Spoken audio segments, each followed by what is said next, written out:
Welcome to the Jim Shorts podcast series. I am your host, Kathie Smith.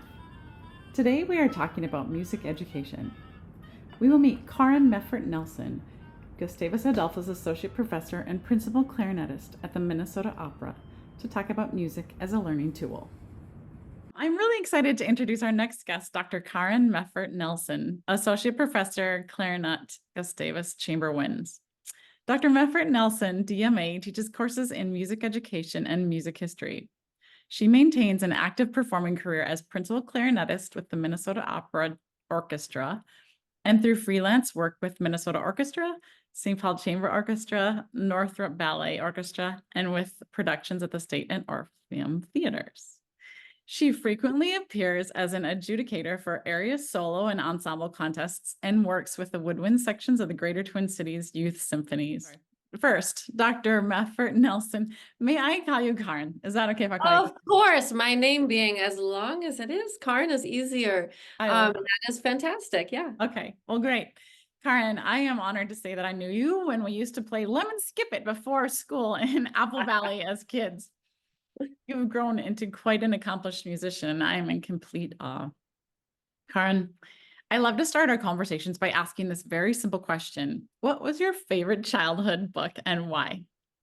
You know, I've been asked that question before, and it's funny. I put myself in, I could probably answer that a million different ways because there were so many books that I remember as a kid or that I remember reading to my own kids. But one that kind of popped up as I thought about that question this morning was Nancy Drew. I just remember reading those, and I'd have copy after copy under my bed, and I would read them over and over again. Yes. And what I loved, when I reflect on it now, I just, I think so much of it was that here was like this strong female character and who could do anything. Yeah. All of those circumstances she was put in those books, and she could do anything, and that was great. And then I would also read alongside of those choose your own adventure books. Oh, yeah. Where they have a lot of different endings. Okay, kind of similar like mysteries, but then those were fun too, because I loved being in that like imaginative zone of, hey, what if that story ended another way? So I thought that was fun. Awesome, Karrin. Yeah. I love it. Yeah. Well, thank you. I just think it's so interesting to find out what people read when they're little and if it's ever like impacted them and things like that. So I just love that first question. It kind of lets us get to know each other too a little bit better. But Sure. So Karrin, at your level of musical professionalism, I guess you have not only been part of some amazing performances, but also have taught some talented and wonderful students. What would you say is most important about learning to play music? Wow. I mean, we could, how long is your podcast, right? Yeah. When we think about what's important, I mean, my teaching, just to give an overview for the listeners, is I work a lot with college students. So teaching at Gustavus Adolphus College, as I have for the last 13 years, I work a lot with students who are there as majors in anything and that just want to broaden their perspectives through the study of music. I also work with a lot of music education students, performance majors, students who want to pursue careers in music. Okay. But, that is one like group that I work with a lot. But I also have a small studio at home where I have anywhere from a beginner to a couple of adult students who, after retirement have said, you know what, for a variety of reasons, I want to learn music. So it's kind of fun to have that variety of age. So what is important about learning to play? I think, the overarching thing that I find really beautiful, and I think this could apply to visual arts. This could apply to, the beauty of ice skating, to figure skating, to gymnastics, what the human spirit is capable of, and the beauty that can be created. So Yeah. I just find music is vulnerable. It puts you at you're vulnerable in the sense that there is so much that goes into what you're doing, just as it's vulnerable when all the eyes are on you on the Olympic skaters. I can't skate, by the way. I just think about it just because it's like I can barely skate forward and maybe backwards on a good day. But like I think about watching what they do and the pressure they must feel to land that jump. And even the best of skaters don't land it, right? Similar to music, where all that goes into learning there's so many dimensions to the physicality of what we do on our instruments, or on our voice, where the beauty of it to me is that it's vulnerable, that it can all fit together with, to create something beautiful, but you have to put it all at risk in order to do that. I find that to be just incredible, in that the perfection's not the goal, that beauty and creation is born in that vulnerability. It's hard work, and kind of intimating that with the sports analogies too, where, you know, the amount of work it takes to do what we do, through the study of scales, through the study of, you know, just exercises, what it takes to just do all of the things correctly on the instrument so that we sound good, right? We, you know, sometimes you laugh about, oh, a beginner oboe sound is Yeah. just quite loud or whatever. You know, we all Yeah. start somewhere, right? And so then what it takes to then create beautiful sound takes a lot of repetition, takes a lot of discipline. And then, you know, eventually being at a place where you can create. And I say eventually, we don't have to wait. I worked with a beginner earlier this morning, actually. She comes before school sometimes to have lessons. And we talked about, you know, she's working on just how her fingers cover the hole, something very beginner in that sense that we all have to go through. But we talked about, like, boy, when you can do that, think about how you're going to be able to play this piece of music smoothly, and then how it's going to sound more like a song because it'll be more connected. Yeah. So it can come at many different levels, but I think when you listen to that top of the top level, like, I think that artistry is quite beautiful. Benefits coming to that, I think, like a lot of things, it's not a straight line. And so when I work with students, so, you know, we all, including myself, get frustrated from time to time. Yeah. You know, you work and you work and you work, and sometimes you get up there and you're like, wait a second, why do I feel like all that I worked on seems to have taken 10 steps backwards today? And we could probably claim that in so many different ways. So why learn music? Well, when we problem solve through this creative art, I think that it pushes our resilience to a level, I think, you know, where it's Yeah. also okay to say, today I'm going to take a break because I'm gonna learn in another way. And I think there's that resilience that we get through. So I guess these examples of what's important about learning to play music is, I think that all that we kind of go through, like, develops us as humans. It creates, I think, the community that's involved. I hear students talk time and time again about, you know, if I were to ask them the question, why do you learn music, or why do you want to play music? So much of it is, I want that community. And so I feel Mhm. very, very blessed in my professional communities to create music with colleagues. Mhm. And what can only happen in that moment when we're all creating together is something that's just really beautiful.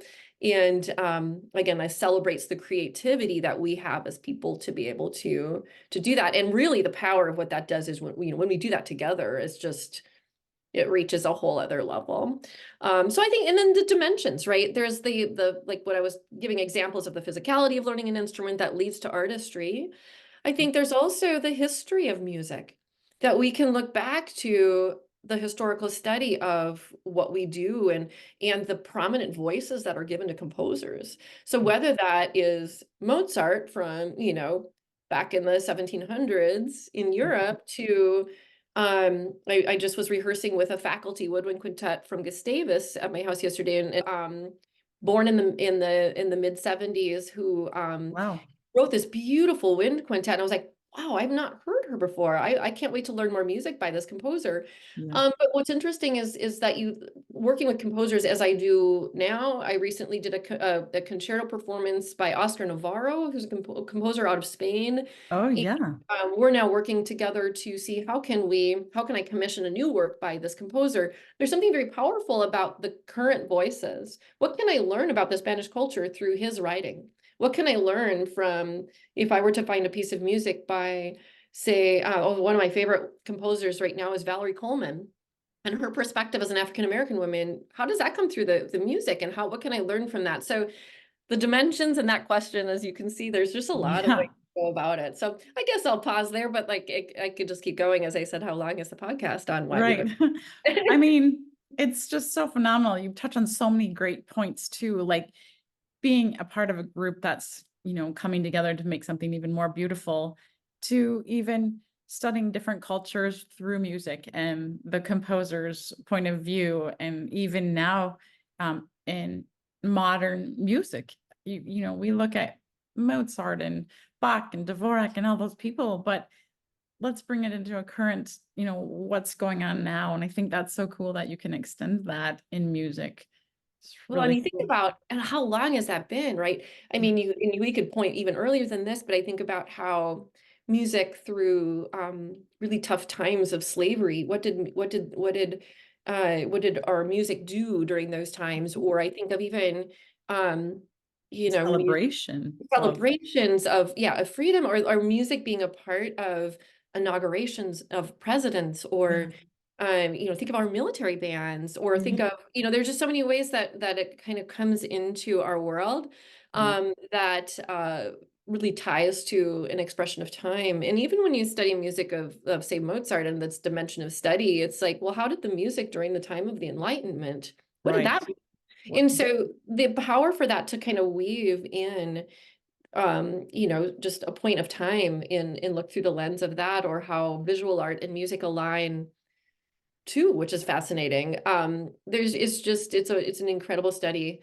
One of my adult students that I see, we often will work with studying, music that will be performed in our various professional orchestras Mhm. in the city, and then she'll go and hear those performances. So we might study music of Brahms out Yeah. of Germany, and then she'll go hear a Brahms symphony Wow. performed by a professional orchestra. And so I feel like there's a lot of ways that you can kind of weave it into Connect. the too. And even for kids, the beginner, like a beginner book might have just the melody of say Hall of a Mountain King by Grieg, right?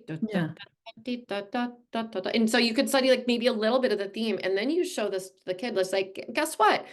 This is written by somebody.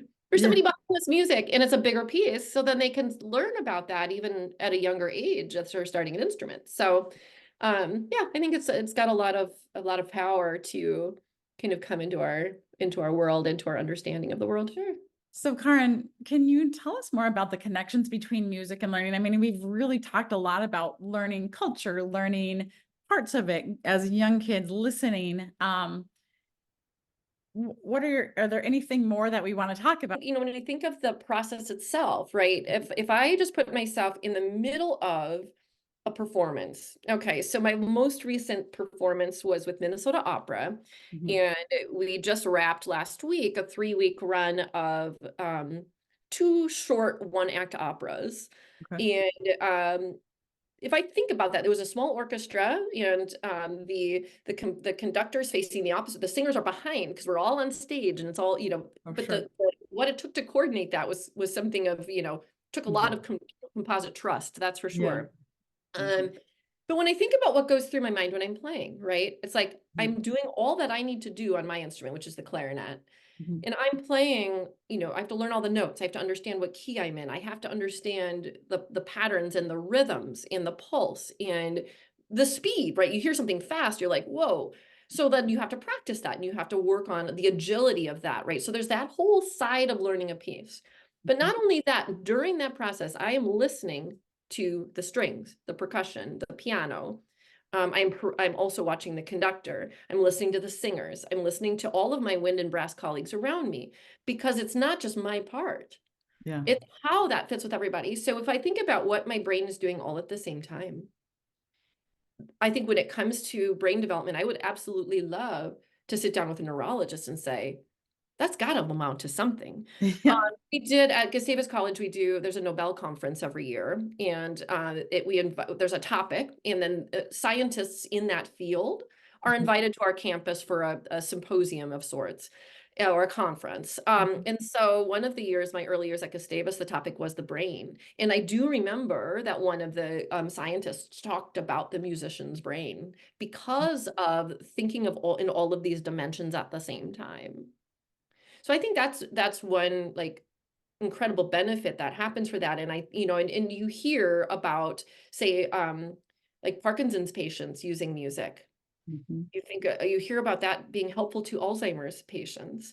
I Yeah. recently saw a most beautiful story that brought tears to my eyes, where there's a clarinetist by the name of Larry Combs. Larry Combs was a long time, he was principal clarinet of the Chicago Symphony Orchestra. In the orchestra world, that's like one of the, one Beautiful. of the best orchestras, right? Like just incredible history and incredible musicians in that group. And Larry was principal clarinet of a long time, and I greatly admire his work. Um, is suffering from dementia now and is in a memory care unit in his at this time. And the family had given permission for this to be shared. So I watched this story.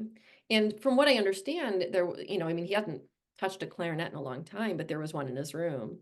And somehow, I think somehow, like through this story, and I won't tell it exactly, but the point being, he gave a concert on that clarinet and somehow remembered in this advanced stage of dementia how to play. And Wow. it was like, it's just like literally just such a beautiful thing. And where it's like what it has a power, I think, to connect neurologically. So I think there's interesting examples through that study Mhm. that come into play. And you think, well, why as a kid should, kids play, or why should kids do music? I think when we develop that early on, you develop, I think, what I talked about with resilience. There's a work ethic you develop in practicing something like this and working through frustrations and having to do something regularly in order to improve. There's the getting to do that great thing with your friends. I have a couple of young high school students who will travel Europe with a band made up of kids from all over, Oh, and they'll get to wow. make music together. And I can pretty much guarantee that's something they'll never forget. So Yeah. I think that, you have that benefit as well. Mhm. When it comes to, young kids, I think there's so much you can do in helping them explore. And I think, there's, very informally having instruments around your house, Yeah. Yeah. letting them be their own Play. composers and play and explore and have fun with that. There are many, and this maybe would help some of your listeners too, but there are many great classes out there called of different, like I get branded classes, if you were like the ones that are incorporated or are companies like Kinder Music or Music Mhm. Together. Kindergarten. Yeah. Yeah, and there are different these like toddler classes, baby classes, where you can go and sit in a class and and teachers lead you through. We did that when our kids were little, and it's lovely. Yeah. There's also a formalized study you can do for kids that start this process if it seems right for your kid, like through what's called Suzuki training. Mhm. Okay, so Suzuki violin, if you've ever Yeah. seen Yep. a very young child with a very tiny violin, Little violin, yeah. they do make them very small. And so Suzuki is a training that uh, teaches kids, for lack of a better explanation, by ear at first. Yeah, listening. And Suzuki bases this off of how we learn language, right? Right. Student kids are able to, um, they're going to say mama, dada, Yeah. or find words for things, right? Yes. That, Like that meaning. only we as parents, or maybe their kindergarten teacher, or whatever, as they get older and they Yeah. start writing in this way, or sound spelling in kindergarten and Yep. stuff like that, where you just let them explore. Yeah. And so very similar in Suzuki training, Suzuki will allow, or kind of the philosophy is that let them do that by ear, and then the reading catches up. So very much like we learn language. So I think when we come back to some of those benefits, I think those are maybe puts us in a couple of different directions. Hopefully I Mhm. haven't gone off on too far of a tangent for you, No, but no. I think I took my daughter Nicole to kinder music too at age 3, I believe. And I think it's just like you said, letting them clink around on the tambourine or the drums or, little piano things or what have you, but playing along and listening and kind of learning those early skills about like reading and other things where you listen and you kind of do it by trial and, learn, okay, well, here's some rules that we apply later on. So that right. also helps. So I really know that there is some um, great things in that early music. So awesome. Yeah, it's It's so awesome. awesome. Yeah, there's just a lot of entry points, I think, for kids and for students. And yeah, those kinder music programs and programs like that, there are a couple of, I think similar types of things I think are great. I think there are examples through like community ed centers and Mhm. where there are Yeah. just different points of contact. Yeah, And that early certainly learning. again, like with various ages, as we have in Minnesota, programs like Minnesota Youth Symphonies, Greater Twin Cities Youth Symphonies. There's a group called Minnesota Junior Winds, which are Oh, bands that could be like come even outside of your school day, where you can yeah. join kids from all over. And I think there are just ways that there are a lot of places for students to come into that. And then certainly, um, mentioning this after these things, but not to diminish, and that is the importance of our school programs in our Mhm. our classroom music that students get exposed to through their elementary school programs, preschool programs, and then certainly band and choir and orchestra that come into the schools are very important too. Yeah, I totally agree. Um, do you remember having Mrs. Wyman when she was a music teacher and Yes. learn all that deep in the heart of Texas music? And Yes. yeah, Yes. Or you have the instruments like the different xylophone or maracas and yeah, the different things that you got to play and what's fascinating is that what comes into elementary music is a very evolved and beautiful study that folks can get certified in. St. Thomas, for example, in St. Paul has a great program in some of what's called ORF in Kodai, Kodaly. There are methodologies within teaching elementary music that when you start to look into what goes into that really develop kids and if if it's an appropriate, I guess, point to bring up at this point in the conversation, I think it's really critical that we keep reminding ourselves culturally how important it is to support the arts. And so I important. feel like historically, and I feel like throughout my career, and I've been teaching a long time, and even when I was, learning as a young student, I feel like we have been fighting to keep funding for the arts always. Always. So confusing to me, I think Why? Yeah. with it, why is that a fight, and I don't think it needs to be at the expense of other things. I mean, I definitely see the benefit of athletics too, and the Yeah. way that that supports community and the way that we learn through that process as well. I just feel like athletics Why cut in a things that, situation to have to yeah, fight for it, and I want athletics to have the support they need also, because I think that's incredibly important and reaches a lot of kids. But for whatever reason it is, we're always in that kind of climbing uphill feeling struggle. with the arts, Yeah. and Minneapolis is going through a very tough Yeah. time right now, and a lot of cuts, and it's again we've been around this block a lot of times. I do, in It's some important to bring that out because, like you said, not every kid is going to be athletically inclined.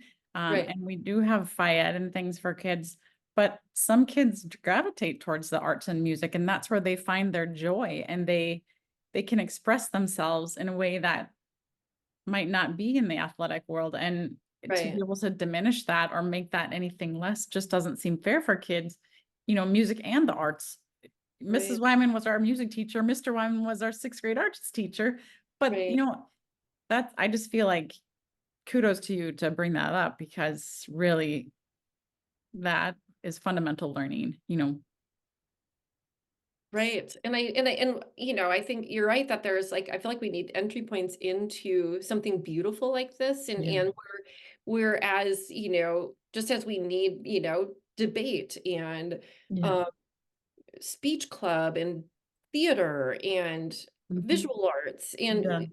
whether a student or a child or any of us want to explore in multitude of ways, I think that's great. Yeah. There you can it's fun when you see, athletes who were in band or Yeah. like, some one of my favorite things in the high school where my kids went is the football player would come grab their instrument at Yeah. halftime and march with the band. And I'm like, okay, that's amazing. But I That's also cool. love that there's a place for, like you said, like, okay, Yeah. you know what? Like for me, I am not athletically inclined at all. Me So neither. I was very happy to have music as an outlet, but I think, it's just offering that place, but also lifting up these opportunities is really quite important. And the cuts that have been made in Minneapolis, the thing that I get really, I guess sad on a lot of levels for that, not the least of which is my brother teaches in music in the Minneapolis schools, but also because the cuts that they're being made they're going to Okay. disproportionately affect those who don't have means in order to Yeah. participate. And I think it's just really Strong. important that we are able to keep that front and center. You believe there's a certain kind of music that resonates best for learning? Before, growing up in my musical history, it was always, oh, the classics, it's Mozart, it's Brahms, it's those kinds of things that are gentle and, something that can help resonate with our parasympathetic nervous system and things that just kind of calm you down. But what about other things? I mean, what are your thoughts on that from your But do perspective? you mean at the like the earliest ages or? Yeah, basically at the early learning ages, even into elementary school. I mean, is that current thinking that it's really about the classical music, or does it matter what kind of music kids are listening to?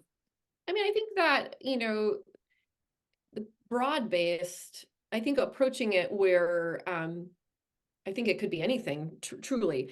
I would say that there's going to be a field of study in those who have like PhDs in like early childhood music are going to Mhm. probably have some really like concrete examples of Okay. kind of the Brain why. But development. what I would, yeah, exactly. But I would say, just from my perspective, a lot like what you'll find in a lot of early books, it's from the folk tradition. Yeah. It might be from, like I mentioned, Edvard Grieg. Hmm. So, like music from Pure Ghent, like Morning Mood or Hall of the Mountain King, you might find it. And what makes that accessible, sometimes it's something that kids might be able to sing back or like digest. It might not be something that's super busy, but I Hmm. don't know that from my perspective, I think there's a lot you could do with that. So I guess the response would be twofold. One, there is a whole field of study. So like that's Yeah. fascinating. Like you could go like so deep down the research and examples and what that does. When Yeah. it comes to my like kind of casual approach to this answer with what I experience, I find that kids respond to a lot of different things and that it's actually fun for them to say or fun to share with them, here's Johannes Brahms Yeah. and celebrate that. Hmm. But then maybe say, here's Valerie Coleman. Yeah. And what do you hear in that? What do you hear in her music? And or you might play, there's a wonderful piece. I was just working with somebody today that was written, I would say it was like probably written in the 1980s Mhm. and telling the story of Pinocchio. So like Oh. there's so much like I think that you could use. Prokofiev, a Russian composer, wrote a beautiful piece that many have heard of called Peter and the Wolf. Yes. Very much a story. The clarinet, we get to be the cat, so that's kind of fun. Yeah.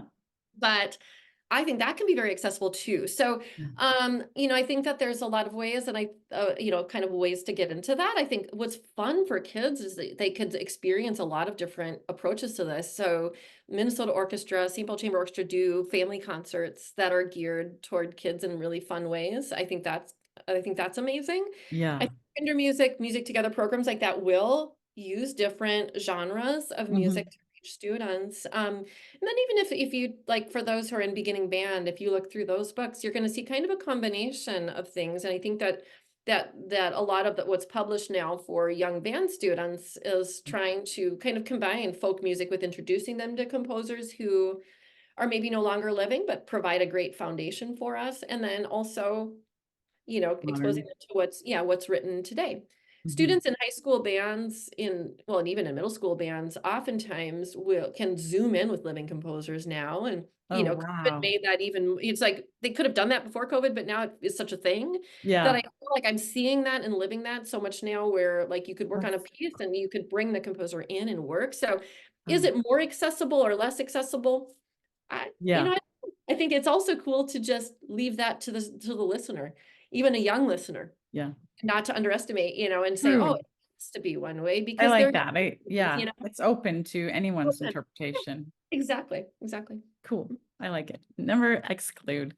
Yeah. Um, okay, so I know that we were talking a little bit about prenatal and brain development, and there is definitely a resurgence of study that's just focused on that. And we could go down that rabbit hole every Right? day. Yes. But because you are so accomplished in music, I thought, well, we could give it a shot and Yeah. see.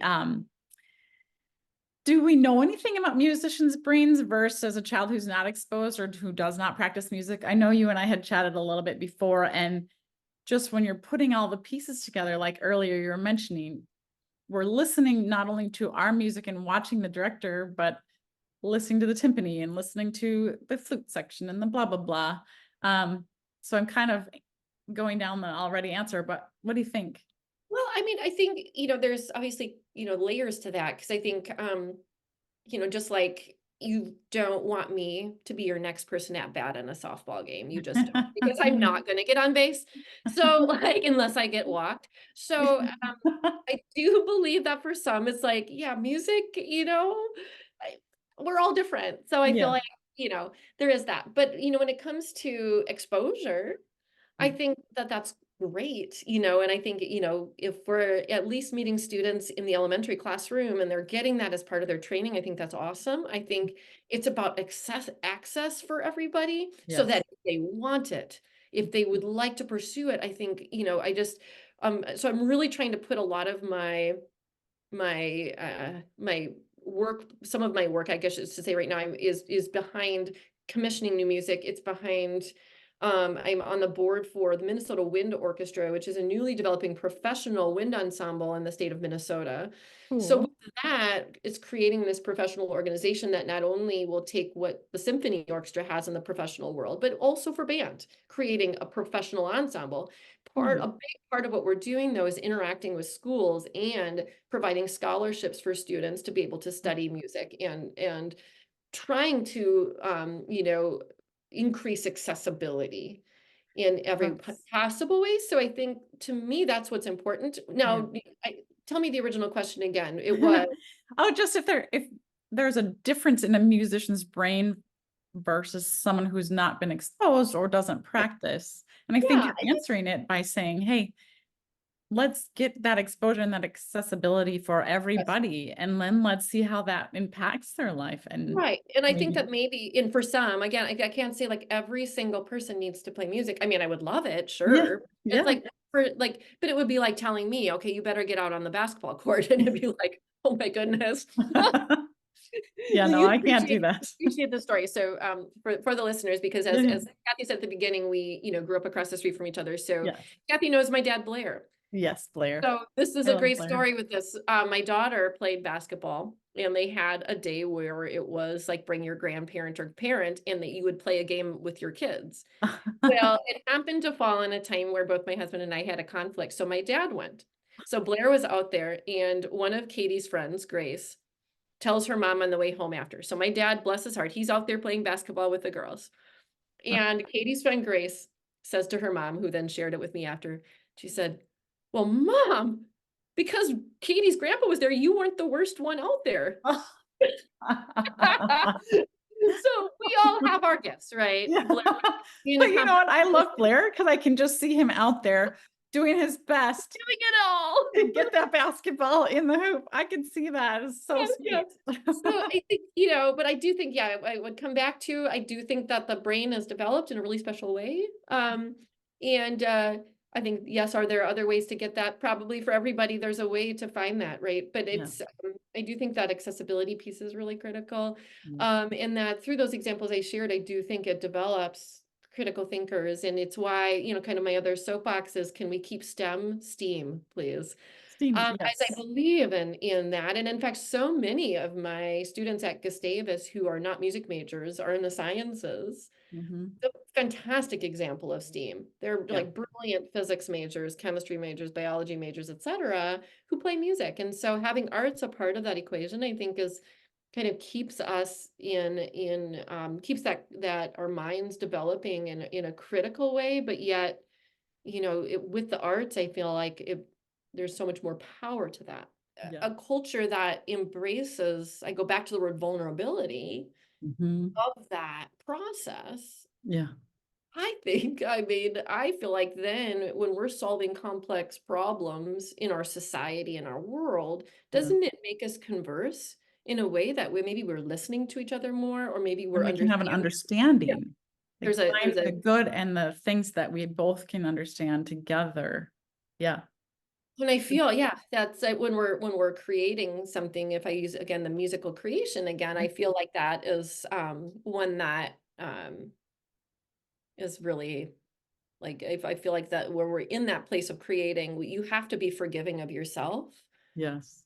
because things can go at any And minute, the right? interdependence of everybody together, I think, is so inclusive. You don't care what they can do as long as they can play their part. It Right? doesn't matter anything. anything. It's just, okay, you're the saxophone player, so you have to play those guys, and you're the melody, so you got to come together. But it's that interdependence. I think that's just so important about music and arts.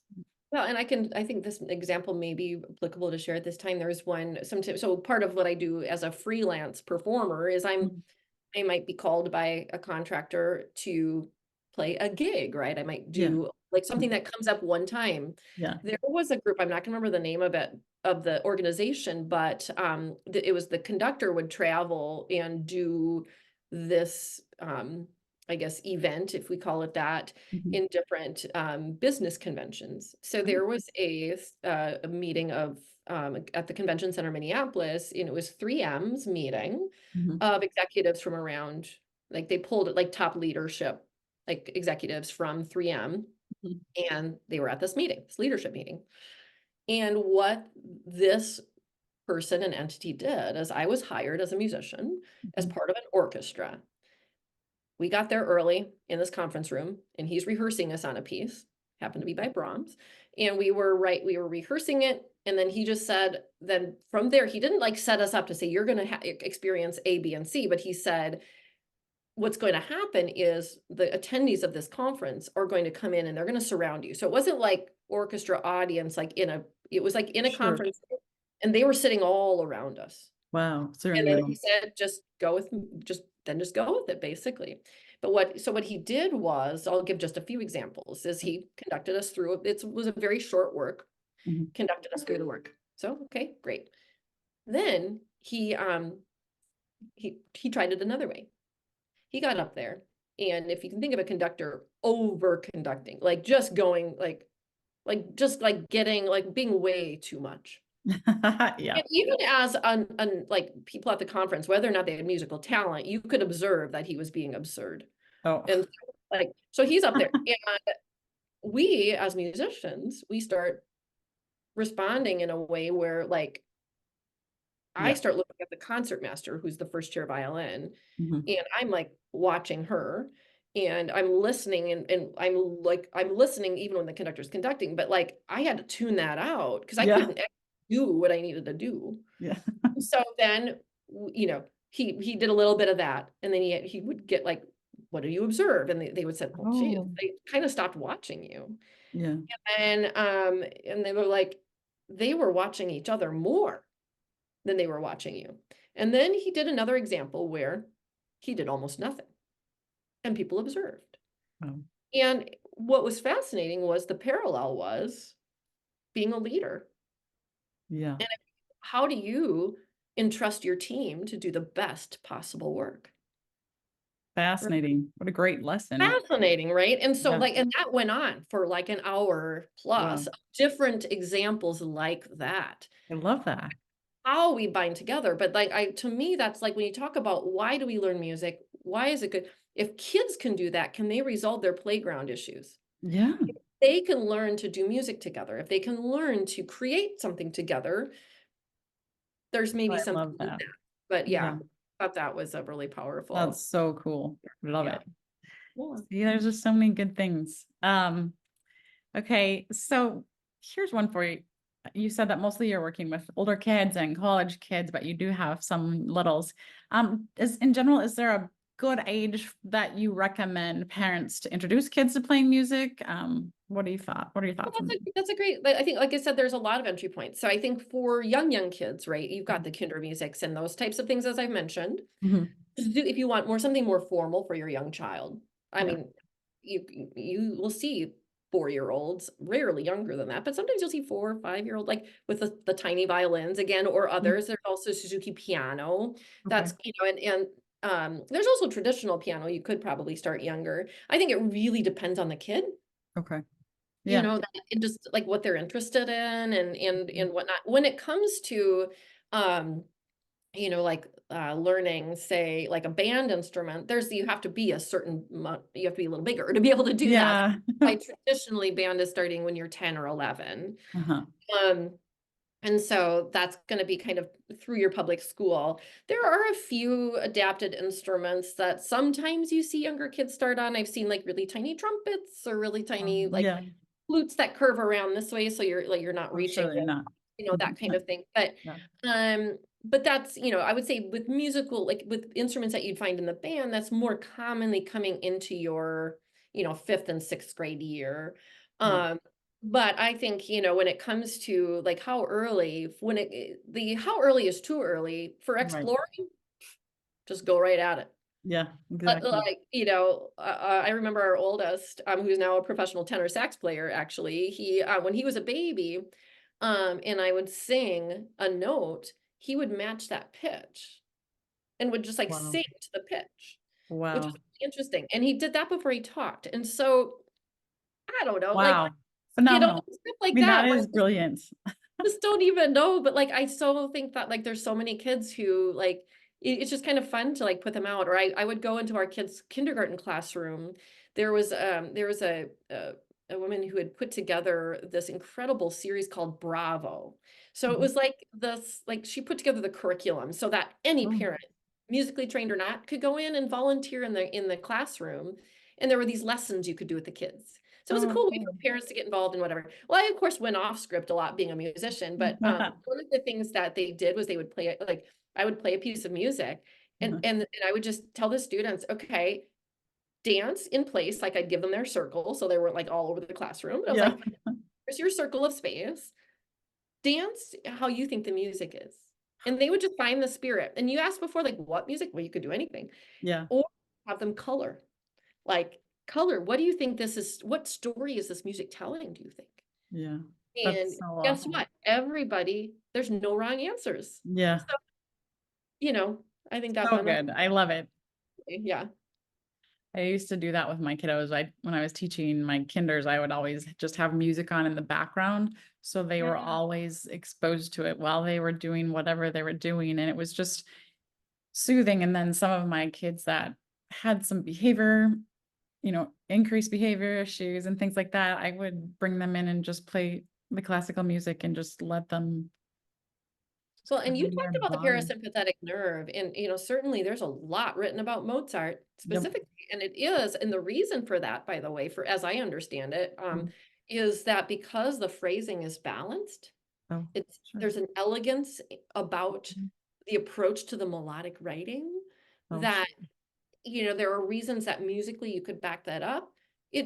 There is like a lot of like connection Yeah. in that and research that's been done particular to that style of music from the mid. Especially like my kiddos that would be a little bit ADHD or something like that. Sure. It really helped them focus their body and I'd say we're just going to do a little breathing while we listen, and we're just going to, do things like that. And then these kids loved it. They looked forward to coming to my room because they knew that was a space in their day where they could just be. They could Yeah, just and I do believe that that is a beautifully helpful thing. That I have a dear friend who is a violinist, professional violinist, but she has recently become certified as an occupational therapist. She was wow. working with a stroke victim Mhm. who is recovering, and this victim or this stroke survivor, such like I think he was like in his late 40s, so very young, Wow. and was a piano and is a pianist. Okay. And but because of the deficit on whatever hand it Right. was that was affected by the stroke, but one of the things that was helping develop the muscle memory in the hand was to get back to playing piano. So what she did was, as a musician, she's been writing, and I think she may be still working with this person, but writing etudes or exercises on the Mhm. piano, and that is helping to develop the hand, but also brings like back that like that there's something very intrinsic about that music for this. And I was like, wow, what a cool, like, That's so you cool. talk about the connection of science and music. Here's somebody who is using their musical training in their occupational therapy. Yeah. And it's like, I think those examples could run really deep.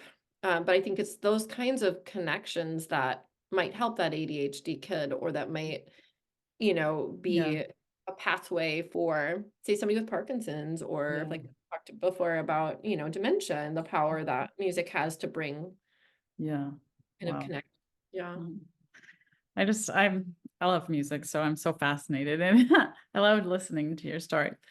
Okay, so let's say we have kiddos they start out because their mom and dad want them to be in band in fourth grade. And so they get their instrument and they they do their band, and then they grow into their middle school years or even in their high school years and like, oh, I don't want to do band anymore.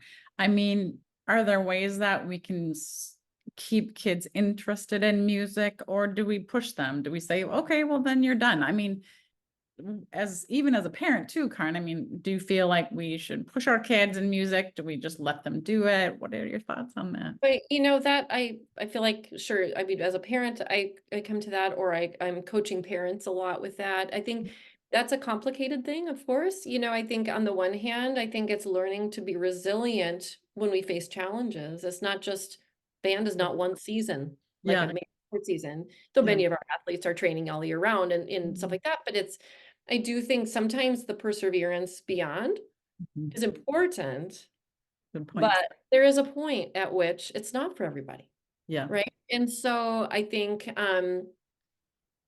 it's tricky. I think I do try to help students and parents understand that sometimes it's good to weather those, like, ups and because downs, right? it's a straight line. And so sometimes that target of saying, you know what, let's try to stick it out till this point There you go. Good. and like do our best. Mhm. But like, how, you Yes, know, and that's another where does whole it go?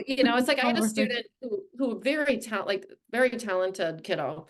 Yeah. And the parent had said right away, they're like, this particular kiddo of mine doesn't really stay committed to things very long. Mhm.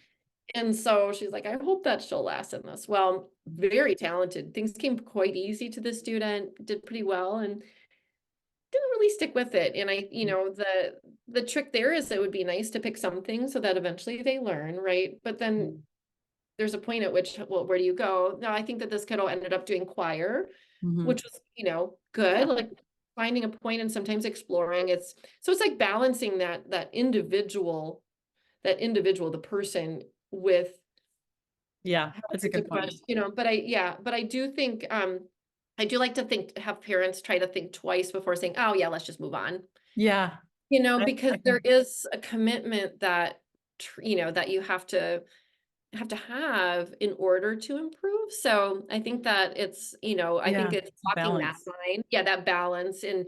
But also knowing that sometimes we maybe try something different. Yeah, good Or point. if as a parent, you're saying, listen, I really want my kid to have well-rounded experiences, you could go to another form of the arts. But I do, try Yeah. to encourage them to think about, like, though it's not something you can just like, oh, tomorrow I'm going to be a singer, Yeah. and then Friday or Saturday, Sunday, Yeah. maybe I'll be a Then I'm flute gonna player. be a Like, doesn't work tennis like that, player. right? Yeah, right, right. It's like, so there is that like stick with itness you have Yeah, to have there you go. in order to develop it, right? Mhm. It's no wonder I'm a terrible golfer because I never golf.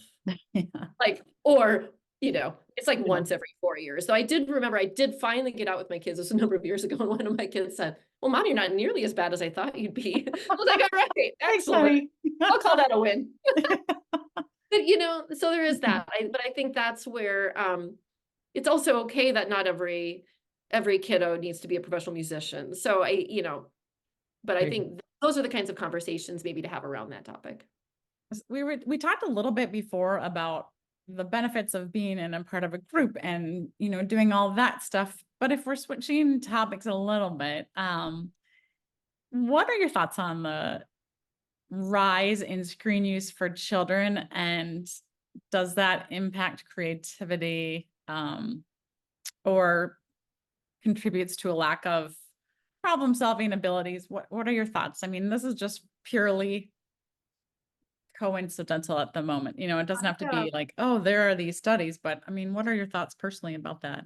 I mean, I think we do need to balance that. I think, for some, I think it does vary to, I think for some it's a helpful release, and I Right. think some of the things that students or kids might do on screen, like, that will tap into creative thinking. That's true.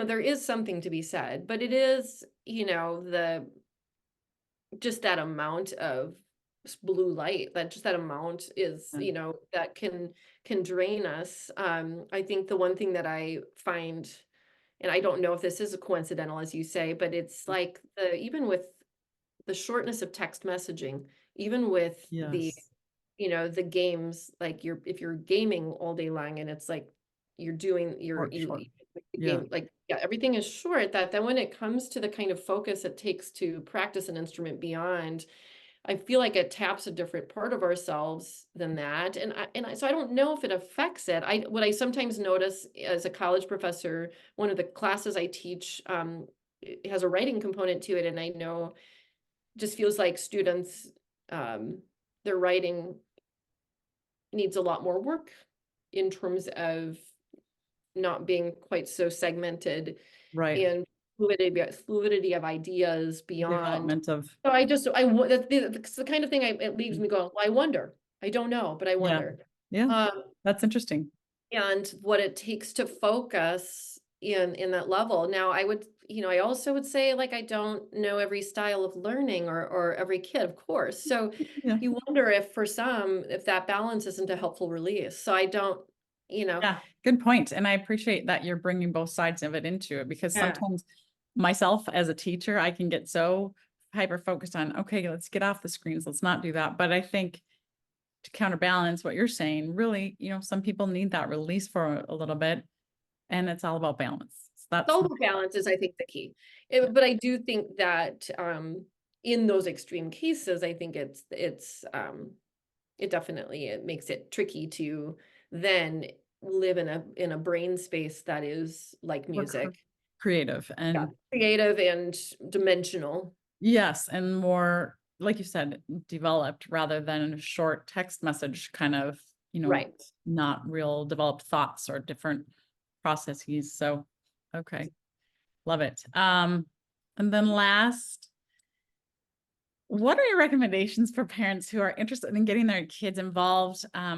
Is there any, like we had mentioned before, kindergarten, Yeah. music, etc., where if you were starting over, Karrin, as a mom, and your littles were, getting to 3, 4, 5, 6 years old, what would you recommend the segue, or how do you get them started, or where? I would say look at your community centers. Like if you're in Minneapolis, look at community, some of the community services. I would take my kids to some of even the summer programs in Minneapolis Oh, back when my nice. kids were little. That was like really great. And there's just different points of entry with that. So I think that would be a great place to look for, like, especially before you're in school. And then, when you're in school, there's going to be a lot of things built in, if so, supposed that they don't cut it back too much. Yeah. That those are incredible resources in your own communities. You can definitely search for those specific programs I mentioned to see if there's something like that happening near you, kind of near where you're living. But I think those are all great ways. You can also go online and look for ways to make your own instruments at home. Oh, I love that. Play music at home. Play music at home and encourage your kids to color to it, to dance to it. You could also create your own class at home and like do your own kind of like exploratory like activities with your kids. And even, with a couple of plates, a stapler, and some popcorn, you can make yourself a rattly percussion instrument. So, I Yeah, think there's just a lot of I think there'd be a lot of fun things on online that you could explore with that too. I love that. That's a great idea. Well, Karrin, I just am so grateful for the time that you shared with us today. You are very busy and so accomplished. I'm grateful that you took time to jump in into my little podcast, but thank you. It was wonderful to connect with you Wonderful again. to connect, and I hope we can get all of us together soon. Thank We'll you get so much, Michigan Karrin. I area. hope that your son's baseball game is Yeah. successful and lots of fun and warm. Yes, let's hope. Stay warm. All right, thank Okay, my you. dear, you have a good rest of your day and say hi to your family. Give your mom and dad love. We'll do. All right, take care. Take care, Karrin. Bye-bye.